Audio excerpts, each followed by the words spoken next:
good at their jobs. When asked about the reports, McCarthy said he had not heard of any of those types of discussions and that it's important to, quote, handle things like men. Shannon, did Jerry make a mistake bringing in Mike McCarthy? I think it's too early. Skip, six games into the season. I think it's far too early to make that kind of big prediction and say it was a mistake.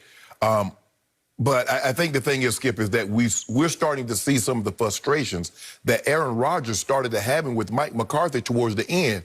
And I don't know if it was because they weren't teaching, but there were some things that kind of rubbed him the wrong way with this situation. And it went sour in a hurry. It did. Because of the success. I mean, Rodgers had won the Super Bowl, had been MVP early on twice. And then all of a sudden, for some reason, something happened, and this thing took a hard right off the road. But for me, Skip, look, the players have got to stop. They got to accept some of this responsibility. I played 14 years, Skip, and I can honestly say Mike and Dan Reeves was my first coach, and then Wade, and, you know, different offensive coordinators from Jim Fossil to Gary Kubiak to I had Matt Kavanaugh in Baltimore. Skip, I never, the coach's fault.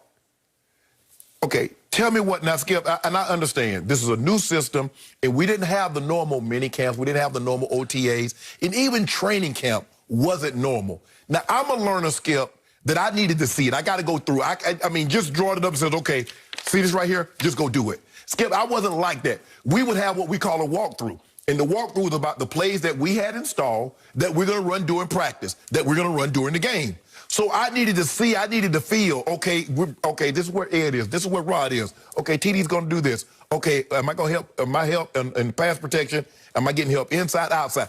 I needed to do that. So maybe, Skip, they need to get more walkthroughs and have a better understanding of what Mike Nolan is trying to teach.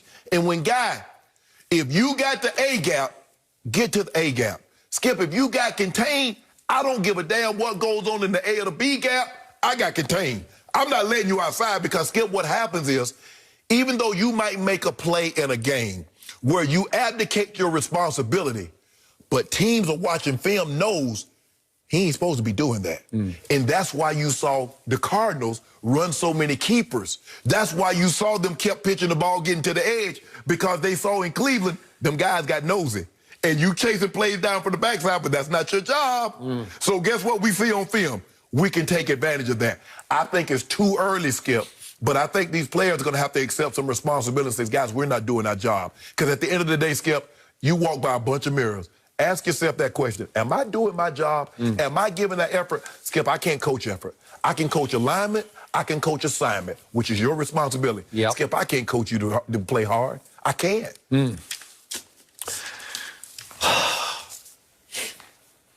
Is it too early to, as I said, drop the mic on this mic, as in McCarthy, as I calls for Mike Nolan's job, because the defense is horrendously, inexplicably awful, all-time awful, on pace to be the worst defense in the history of pro football on points allowed. Yes.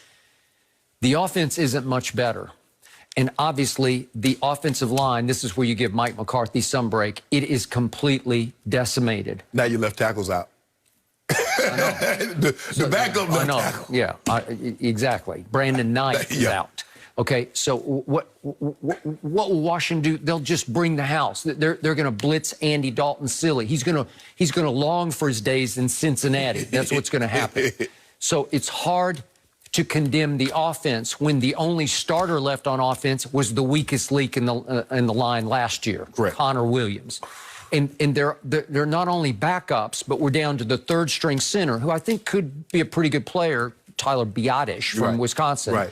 But he was third string, and he's never played before. So we got people all across the ball who have never played before, and both the tackles on Monday night were undrafted free agents, a rookie, and a second-year player. What do you think's going to happen? They're going to come after you. Bad things are going to happen everywhere. But still, how great is Mike McCarthy? Well, at least he has a ring on his finger. I don't know if he wears it all the time. You don't wear yours a lot, right? Okay. But he has a Super Bowl ring from 10 years ago. So then I look at what's happened recently to him. Obviously, he sat out last year, but his record as a head coach over the last 34 games is 13, 20, and 1. Not great. And yet Dak Prescott's record over the last 17 games is 6-11. Not great. So something with Kellen Moore, he's throwing for record yards through the first 4 games, obviously, then knock on wood. Dak is still leading the league in passing. That's what I mean. And he's gone for the year. Yes. God bless him. But the point was that Kellen Moore wasn't working correctly. It produced a lot of yards, but I still look at, I keep telling you how hard this has been to watch. They fall behind to the Rams 7-0. That was their best game they played by far. Correct. And it was opener at SoFi. Then the Falcons come to town. They fall behind 20-0 and 29-10 at half. And then at Seattle, they're down 30-15 in the third quarter. Cleveland had them down 41-14 in the third quarter. The Giants had Dak down 17-3 in the second quarter.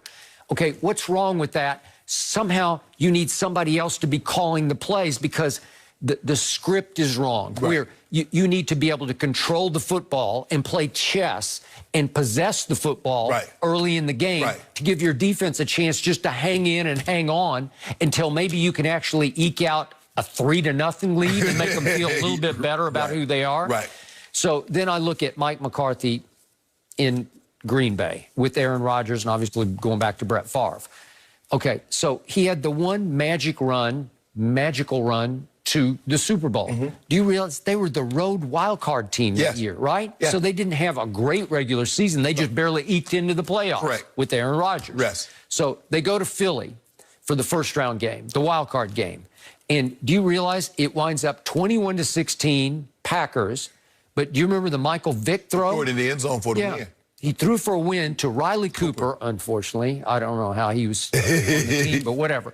And Tramon Williams put it in his back pocket because we don't have Mike on today, but we'll have him on next couple days.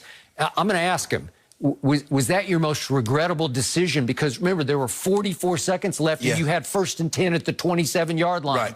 And he went for broke on the first throw and it ended the game. Okay, that's how close that team came to losing to Michael Vick and the Eagles at Philly. Okay, then Aaron had a great game at Atlanta. I thought Atlanta was a bad team anyway. And then came Chicago. They survived 21-14, and the quarterback they're beating in the second half is Caleb Haney in place of my guy, Jay Cutler from Vanderbilt University, who was riding the exercise bike with a sprained knee through the second half. And Aaron threw no touchdowns and 2 interceptions in that game, and you barely survived. So I look at the overall record, and since the Super Bowl, Aaron is 6-7 in the playoffs, and under McCarthy, he was 5-6. And a bunch of them, you were pretty fortunate to win because you got to play Joe Webb as a starting quarterback and Kirk Cousins. And then there was the Dez Cauditt game, which he did. And then there was the Mason Crossbar game at Dallas, in which he made a 56 and 51-yard impossibly intergalactic field goal. Well, every field goal in PAT, your guy kick it hooks like that. Zerline. Okay, I don't even know what that is. You just said you threw a knuckle change or you say a knuckle curve. He kicks knuckleballs that go sideways. I don't know how a football can even do that off his foot, and everyone he kicks is like that. Everyone does that. Right? But Skip, I think that the biggest thing is with the defense. The worst thing you can do if you're a defensive player is freelance. Then you really, because as a defensive player, you start trying to do somebody else's responsibility. And then, because if I'm Mike McCarthy, this is what I do. I bring everybody in, the defensive line, linebackers, DBs, and I discuss it like that. I says, okay, here's the defense we're calling. Here is your responsibility. Alden Smith, this is what I want you to do.